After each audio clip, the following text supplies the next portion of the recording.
My name's Jamie Brewer. Kalia, is it snowing? Yeah. My daughter, she just turned 13. She loved nature, she loved frogs. But yeah, she was just a very, very sweet little girl. And I'm not just saying that because that was my daughter. She's very, very sweet. She thought about everybody. She put herself last. She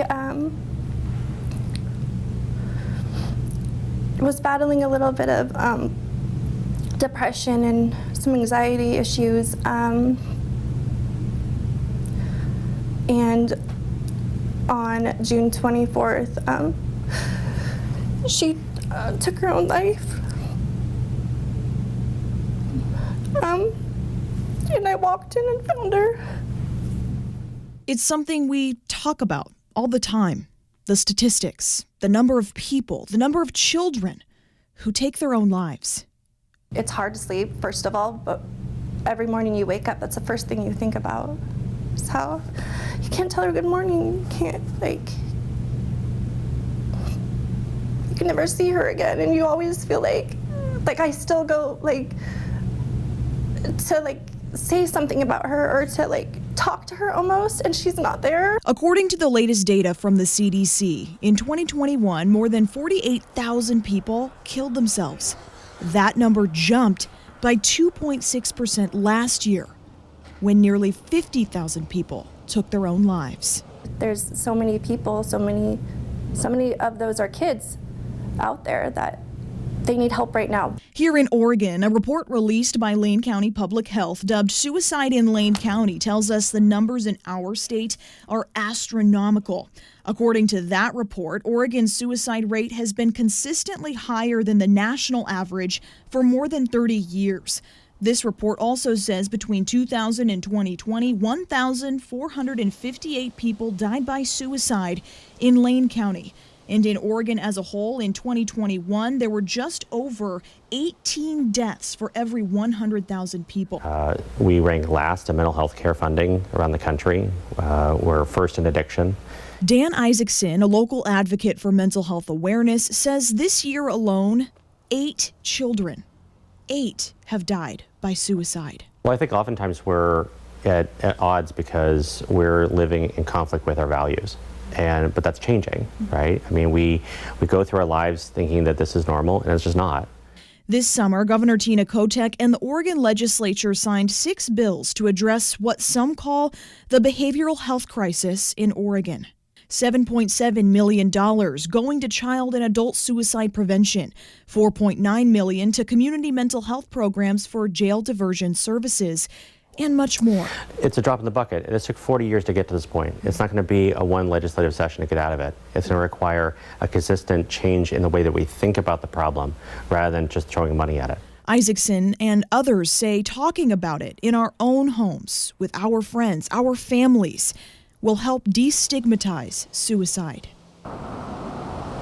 And I think coming out of the pandemic, we have realized, and that everybody has realized, that we have more people that are struggling with depression and anxiety than any time in any of our lifetimes. Todd Noble is the public and mental health director in Linn County. He says one of the main things his team keeps in mind when talking about mental health issues. We don't want it to be an uncomfortable topic. We want it to be an open discussion and breaking down stigma. They do that by keeping their schools staffed with a therapist. He says that way you don't disrupt a child's day, and it's much easier to talk about their struggles. And it doesn't stop at the schools. Linn County mental health officials also go to any area to simply talk about suicide prevention and mental health help. I mean, that's part of prevention, is not only providing the service, but also breaking down those stigmas and realize it is not a weakness. We're all human, and to be human means that you're going to have struggles at times, and mental health is very important. And in Eugene, the 4J School District has a program called Care Solace. It's basically a middleman, a mediation tool between you and a mental health provider. I chatted with the district around this time last year about how to use it. All you have to do is go to 4j.lane.edu to their mental health youth services section. Then you scroll down and find the caresolace.com/Eugene. There, it takes you through a series of steps, and you have to answer a series of questions, like whether or not you are a substance user and what type of mental health issues you want help with. Then, once you answer all those questions, they take you to a web page with a list of options of people and healthcare providers in the area to help you with the issues you're experiencing. And back up Interstate 5 in Benton County, there's a strong connection between mental health and law enforcement. The Crisis Outreach Response and Engagement Team, or CORE, is a relationship between the Benton County Health Department and Corvallis Police. It was created after a 58% increase in calls to police related to mental health services between 2018 and 2021. That's something that we take very seriously. We make sure that our officers are well trained on how to respond appropriately to that. Crisis response and de-escalation are interwoven into all the training that we give to our officers, regardless of topic. But it's not just about responding to the calls. As a mental health isn't something that can be fixed in a 10 or 15 minute window of time. It's sometimes a lifetime of issues that have been perhaps worsening. So from our standpoint, it's really mostly about how can we connect them with the best resources to get them on a path towards a better mental health situation. Goodwin says anytime they get a call about someone in crisis, someone from Benton County Mental Health comes along. We also do the follow-up to that.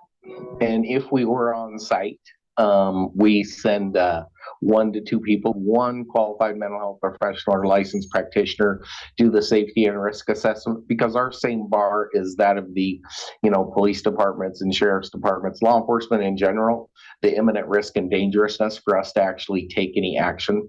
And then we also have the second person who can follow up the next day or the day after and get them connected to services long term.